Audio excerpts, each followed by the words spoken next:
Australian Open organisers faced criticism last year after several players complained about the extreme heat policy not providing enough protection in sweltering conditions.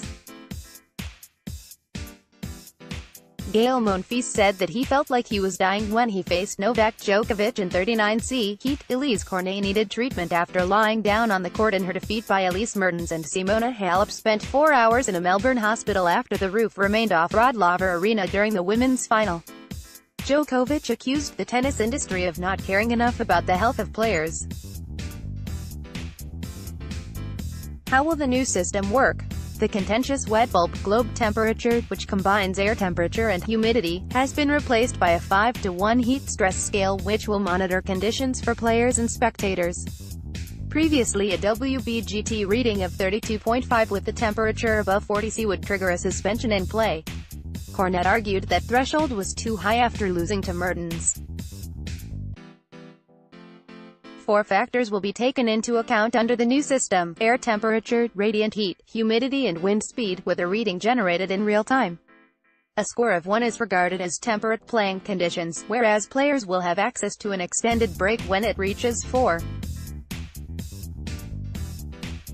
Play will be suspended on the outside courts and the roof shed on marquee courts when the scale hits 5. A 10-minute break between the third and fourth set will also be introduced in men's singles matches when the 5-point scale nears its most extreme point. Will the changes help? Maybe not. While heat-related breaks for male players will bring the tournament into line with the US Open, there is concern after Craig Tiley, the tournament director, confirmed none of last year's decisions to continue play would have been overturned under the revamped system. What's the forecast? Highs of 37°C are predicted for Monday, but it looks more agreeable as the week progresses. Tie breaks, no more fifth-set marathons. Not anymore. While there remains no sign of best-of-5 being scrapped in men's matches at Grand Slams, calls for fifth-set tie-breaks to be introduced after Kevin Anderson took 6 hours and 36 minutes to win his Wimbledon semi-final against John Isner last year. Arguments for shorter matches centered around concerns over fatigue, scheduling complications and the fact that grinding serve duels between players like Anderson and Isner are a hard sell from an entertainment perspective. What's the solution? The All England club responded to Anderson's 7-6, 6, 6-7, 5, 6-7, 9, 6-4, 26-24 victory by deciding to introduce tie-breaks at 12-12 in the final set.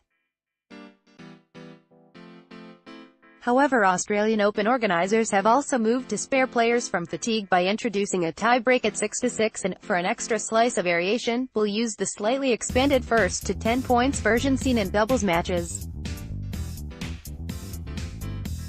That differs from the US Open, where tie-breaks at 6-6 in the final set involve the traditional first to 7-point singles format, and means there is absolutely no uniformity across the 4 slams. Men's matches at the French Open can still go on forever. Is this a wise move? On the one hand, nobody was calling for fifth-set tie-breaks when Djokovic beat Rafael Nadal 6-4, 3-6, 7-6, 3-6, 10-8 in their brilliant Wimbledon semi-final last year. On the other, nobody enjoys watching 2 big servers become locked in a stalemate, and shortening matches will probably enhance tennis's overall appeal at a time when the sport is experimenting with tweaks in a number of areas.